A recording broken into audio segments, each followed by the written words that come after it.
আমাকে থামিয়েছেন, সে কোনো সদুত্তর না দিল না। কিছুক্ষণ পর আবার সে ফোনে কথা বলে তারপর আস্তে করে মোটরসাইকেল নিয়ে আমাকে বললে আপনি চলে যেতে পারেন বলে উনি চলে গেল। সো আমার কাছে যেটা প্রতীয়মান হয়েছে বা আমি যেটা উপলব্ধি করতে পেরেছি, সে যেই ব্যক্তির সাথে কথা বলছিল তারা অন্য স্থানে অবস্থান নিয়েছিল। তো তারা ভেবেছিল আমি হয়তো মহাখালী দিয়ে যাব, এবং আমি যেহেতু ক্যান্টনমেন্ট দিয়ে এসেছি, সে বারবার বলার চেষ্টা করছিল যে আমি ক্যান্টনমেন্ট জাহাঙ্গীর গেট দিয়ে ঢুকেছি। সো এটা আমি মনে করছি, আমার অনুমান যে এখানে একটা দুরভিসন্ধি ছিল, এখানে একটা দুর্ঘটনা বা অঘটন ঘটাবার পরিকল্পনা ছিল। প্রথমেই আমি বলতে চাই যে আসলে অনেক আশা আকাঙ্ক্ষা নিয়ে ছাত্র জনতা বাংলাদেশে একটি পরিবর্তনের জন্য শত শত প্রাণের বিনিময়ে আজকে এই অন্তর্বর্তীকালীন সরকার এসেছে। তো আমাদের এই সরকারের কাছ থেকে প্রত্যাশা অনেক বেশি। হ্যাঁ, আমরা চাই যে একটি গণতান্ত্রিক সমৃদ্ধশালী প্রগতিশীল বাংলাদেশ যাতে ভবিষ্যতে আমরা পাই, আমাদের বংশধর, আমাদের ছেলে মেয়ে, আমাদের নাতি নাতনি সবাই যেন একটি সুন্দর বাংলাদেশ পায়। সেই প্রয়াসেই কিন্তু এত মানুষের আত্মত্যাগ, ছাত্র জনতার এই অভ্যুত্থান। সো আমি ব্যক্তিগতভাবে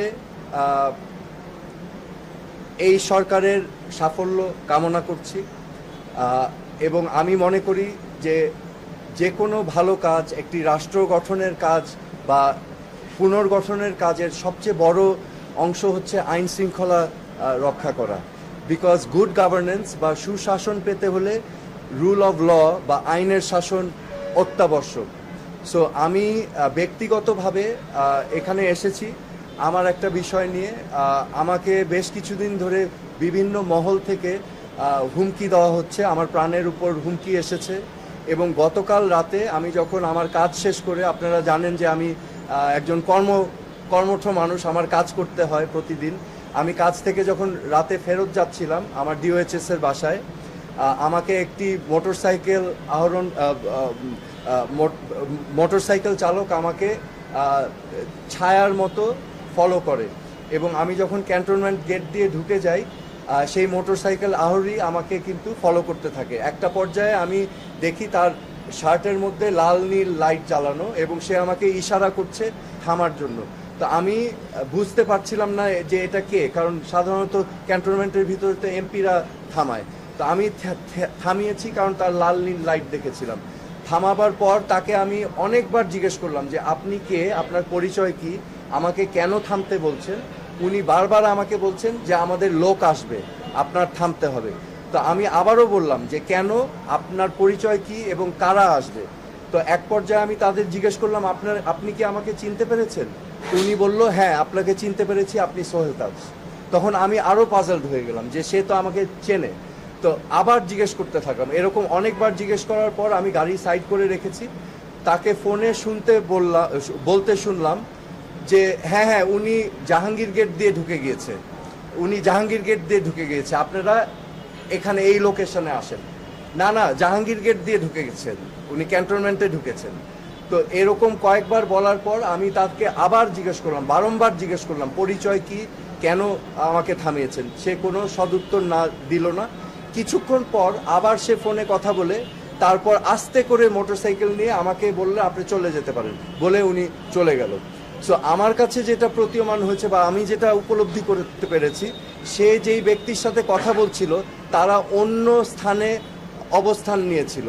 তো তারা ভেবেছিল আমি হয়তো মহাখালী দিয়ে যাব, এবং আমি যেহেতু ক্যান্টনমেন্ট দিয়ে এসেছি, সে বারবার বলার চেষ্টা করছিল যে আমি ক্যান্টনমেন্ট জাহাঙ্গীর গেট দিয়ে ঢুকেছি। সো এটা আমি মনে করছি, আমার অনুমান যে এখানে একটা দুরভিসন্ধি ছিল, এখানে একটা দুর্ঘটনা বা অঘটন ঘটাবার পরিকল্পনা ছিল।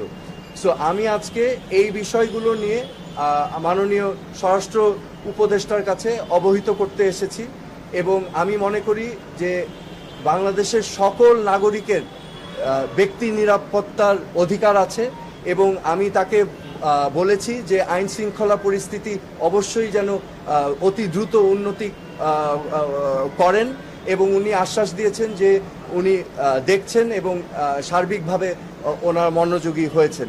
এবং আমার যে বিষয়টা দেখেন, আমি একজন সাধারণ নাগরিক বর্তমানে, কিন্তু আমার একটা পরিচয় আছে। তো এই পরিচয়ের কারণে অনেক মহল থেকে কিন্তু অনেক কিছু করারই হয়তো প্রয়াস থাকতে পারে।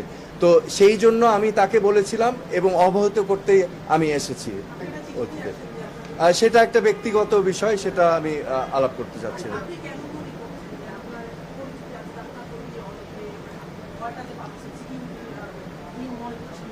দেখেন, আমি নিজেকে সাধারণ নাগরিক মনে করি। আমি নিজে আমার নিজের গাড়ি চালাই, আমার ড্রাইভার নাই, আমি নিজেই যাতায়াত করি। আমি চেষ্টা করি একদম সাধারণ মানুষের মতোই চলাফেরা করতে। আমার একটা ফিটনেস সেন্টার আছে, আমি সেখানে কাজ করে আমি আমি আমি আমার দিন চালাই। হ্যাঁ, তো আমি অনেস্টির সাথে আমি কাজ করেছি। আমি যখন স্বরাষ্ট্র প্রতিমন্ত্রী ছিলাম, আমার দায়িত্ব আমি নীতির সাথে, আদর্শের সাথে, সততার সাথে আমি পালন করতে চেয়েছি। আমি অন্যায়, অনিয়ম, দুর্নীতির বিরুদ্ধে সোচ্চার ছিলাম এবং পদক্ষেপ নেওয়ার চেষ্টা করেছি। পরবর্তীতে আমি পদত্যাগ করার পরেও সময়ে সময়ে কিন্তু আমার উপরে নানাভাবে নানা কিছু করা হয়েছিল। 2013 সালে আমার এক ভাগিনা রাকিবকে পুলিশ নিয়ে নির্যাতন করেছিল, সেটা নিয়েও মামলা হয়েছিল। পরবর্তীতে 2018-19 সালে আমার আরেক ভাগিনা, ওকে কিন্তু অপহরণ করে এই যে আজকে যে আয়নাঘর আছে, সেই আয়নাঘরে 11 দিন রাখা হয়েছিল। আমি কিন্তু সে সময় প্রতিবাদ করেছিলাম গুম, খুন, হত্যার বিরুদ্ধে, এবং আমি অনেক কষ্ট করে, অনেক কায়দা করে আমার ভাগিনাকে উদ্ধার করে এনেছিলাম। এবং আমি সেই সময় কিন্তু বারবার বলেছিলাম এরকম ঘটনা ঠিক না, এরকম ঘটনা যেন আর কোনোদিনও বাংলাদেশের মাটিতে না হয়। তো আমি সব সময় প্রতিবাদ করে এসেছি আমার অবস্থান থেকে। আমি তো একজন সাধারণ নাগরিক, আমারও তো নিরাপত্তার একটা বিষয় থেকে যায়, তাই না? তো আমার অবস্থান থেকে আমি চেষ্টা করেছি, সব সময় বলেছি, অন্যায়ের বিরুদ্ধে আমি কথা বলেছি। এবং বর্তমানে আমি যেটা ফিল করছি যে এখানে যেহেতু একটা পরিস্থিতি বিরাজমান আছে, এখানে বিভিন্ন মহলের থেকে স্বাভাবিকভাবে হতে পারে। আমার আরেকটা পরিচয় আছে, আমি বাংলাদেশের প্রথম প্রধানমন্ত্রীর সন্তান। তো আপনারা স্বাভাবিকভাবেই বুঝতে পারছেন যে আমি সাধারণভাবে চলার চেষ্টা করলেও এই পরিচিতিগুলো কিন্তু আমাকে ছাড়ছে না। তো সেই কারণেই আমি আমার নিরাপত্তা নিয়ে একটু শঙ্কিত, কারণ আমারও অধিকার আছে একজন সাধারণ নাগরিক হিসাবে বেঁচে থাকার। আপনার ফেসবুকে কমেন্ট আমি দেখছিলাম, সেখানে অনেকে আপনার পক্ষে বলেছে, বিপক্ষে বলেছে যে গত সরকারের সময় আপনার মতো করে অনেককে পরিচয় দিয়ে তুলে নেওয়া হয়েছে, গুম করা হয়েছে।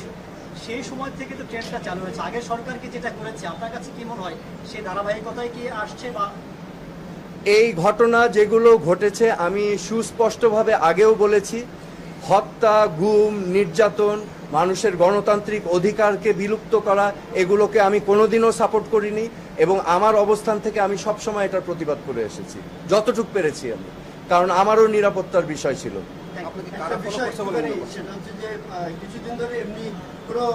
আচ্ছা, আমি ওনার একটা কোয়েশ্চেনের উত্তর দিই। আমি মাননীয় প্রধান উপদেষ্টা, স্বরাষ্ট্র উপদেষ্টাকে জানিয়েছি এবং ওনার সাথে আলাপ করে আমি এখন সেনাবাহিনীর প্রধানের কাছে আমি আহ্বান করব যে আমি যখন ওই গেট দিয়ে ঢুকেছিলাম, জাহাঙ্গীর গেটে কিন্তু হাই রেজলিউশন সিসিটিভি ক্যামেরা আছে। তো আমাকে যেই মোটরসাইকেল ফলো করেছিল, আমার বিশ্বাস সেই মোটরসাইকেলের লাইসেন্স প্লেট বের করে তার পরিচয় নির্ধারণ করা সম্ভব, সেনা প্রধান যদি চান। হ্যাঁ, আমি টাইমটাও বলে দিচ্ছি, আমি জাহাঙ্গীর গেট প্রবেশ করেছি 10:50 বা 51 থেকে 10:55 বা 56-র মধ্যে গতকাল রাতে। আমি সেনা প্রধানের কাছেও জানতে চাবো এটা যেন উনিও তদন্ত করেন, কারণ আপনারা জানেন যে এখানে ঢাকা মহানগরের পুলিশ কমিশনারও ছিলেন, এখন ওনাদের এখতিয়ার নেই ক্যান্টনমেন্টের ভিতরে। তো আমি সেনা প্রধানের কাছেও আহ্বান জানাচ্ছি এটা তদন্ত করার জন্য। আমি এখান থেকে গিয়েই জিডি করব। কিছুদিন আগে একটি কোনো সমর্থিত সূত্র নয়, বলা হচ্ছিল যে আপনি আওয়ামী লীগের হাল ধরবেন, এবং এই জন্য এই ধরনের কোনো পরিস্থিতি হয়েছে কিনা এই বিষয়ে কোনো আমি আমার কথা স্পষ্ট, আমি বারবার বলেছি আমার রাজনীতিতে আসার কোনোই আগ্রহ নাই। এই পচা, নোংরা, নষ্ট রাজনৈতিক কালচারে আমি আসার ইচ্ছুক না।